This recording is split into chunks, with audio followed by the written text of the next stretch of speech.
The U.S. economy added 194,000 jobs in September, below expectations. Here's what the White House had to say about it. Today's report has the unemployment rate down to 4.8%, a significant improvement from when I took office and a sign that our recovery is moving forward, even in the face of a COVID pandemic. The pandemic, while it's been incredibly challenging on many, many levels, it's also prompted many people to rethink what their careers might look like and what careers they may pursue. So you're right, there are an enormous number of jobs that are still available out there in the workforce, and we believe those are the range of factors that are attributed to that. The lackluster jobs report comes as some businesses are finding it hard to fill positions. One remedy to this, of course, is to raise wages. CVS has joined other companies like Amazon, Target, and Costco in raising their minimum wage to at least $15 an hour. Another argument is that COVID-related unemployment benefits were the cause of labor shortages across the country. Many of those benefits ended in September. We have new HarrisX data on Americans' views on the issue. Let's take a look at that.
In total, the job creation in the first 8 months of my administration is nearly 5 million jobs. Jobs up, wages up, unemployment down. That's progress. And it's a tribute to the hard work and resilience of the American people who are battling through this pandemic, working to keep their businesses afloat. So the poll found that 63% of voters believe many people turned down job offers because they could make more on unemployment, while 18% said no and 19% were unsure. Majorities of voters across party lines believe many people turned down job offers due to unemployment benefits. We'll have more data tomorrow on whether or not this is the case for voters themselves. But until then, what do you make of this, Robbie? Yeah, it's interesting. I mean, that's a lot of people, even of Democrats. So that if your view is that it's not true, and I think the Democratic coalition wants to make the argument that it's broadly not true. And when according to the survey, it's not necessarily true. Right. So we asked people, did you turn down work? 19% said they did turn down work. So 1 out of 5 people did turn down a job. So some offer. people clearly did. Now, whether it's this huge number of people, that's up for debate, and then there's some evidence that it's not the case. But clearly, it's a messaging problem. Clearly, it's a messaging problem. If even that many Democrats think they did it, so you have to. If you're trying to send people on a especially right now, if you're trying to sell people on a bigger welfare state, more robust safety net protections, et cetera, I mean, that's one of the concerns that people have arguing against that is is this going to disincentivize work? Right. Additionally, at a time where we're having some real logistical problems, where there's a sentiment that it's hard to get things done, and labor might be one of the reasons for that. So people are really concerned about that. Again, even Democrats are concerned this is happening. Although what's interesting is that it doesn't exactly say, are you concerned about this? Right. It says, is it happening? Right. And so if I'd have been asked this question, I'd have said, yeah, this is happening. Because, why would you take a crappy job that pays less than you're making not working a crappy job? Right. So for some people, I think that would be a completely reasonable decision. Now, I'm not in the majority on that. Most people are going to bring some judgment to it.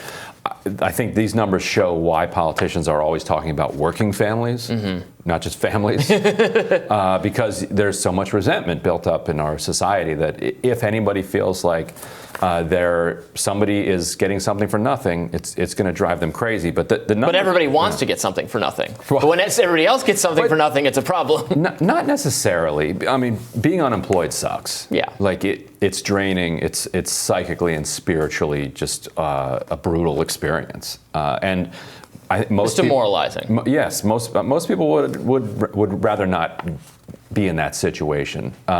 Maybe that is. That's a function of a sickness in our society that people have a hard time appreciating being unemployed and having more leisure time because of the social pressures that are put on us. But it is a fact that those pressures are on us. Maybe it's part of the human condition. Maybe it's not. But it is miserable, and a lot of people have experienced it. These numbers find that since March 2020. 39% of people answered yes to were you unemployed at some point. That is a huge number. I can remember being worried or having conversations about how bad the unemployment rate was at times when it's been far lower than that, or back when I lived in Michigan at like the end of the aughts and we were talking financial crisis and auto bailouts and all that thing, and the unemployment rate wasn't that high. And it was bad, and people talked about it like it was apocalyptically bad. And here's another fascinating number that popped out of this survey. Did you actively seek work or not? Of the people who didn't, 47% said they didn't because they retired. Which doesn't get talked about in the media much. And it should, because the media is run by boomers. We are well aware of the fact that we're an aging population. Right. And so you had a ton of people, and if you break it down, those numbers held for people in their 50s as obviously it was highest 64, 65 and above, but below that it was still a very significant number of people said, no, you know what, I just retired. Right. And maybe there was some combination of severance and unemployment benefits and the CARES check and then the ARP check that enabled them to kind of bridge where they were in March of 2020 to retirement. But roughly half the people here who are saying that they didn't seek out work after the economy shut down, they were like, I'm done. Well, this connects to a problem we're having, a problem with pensions and the retirement benefits and taking care of people, is that it used to be you'd retire at 65 and then realistically you only have like 10 years or something of life left. And now people live 30 years longer routinely, regularly. And that's great.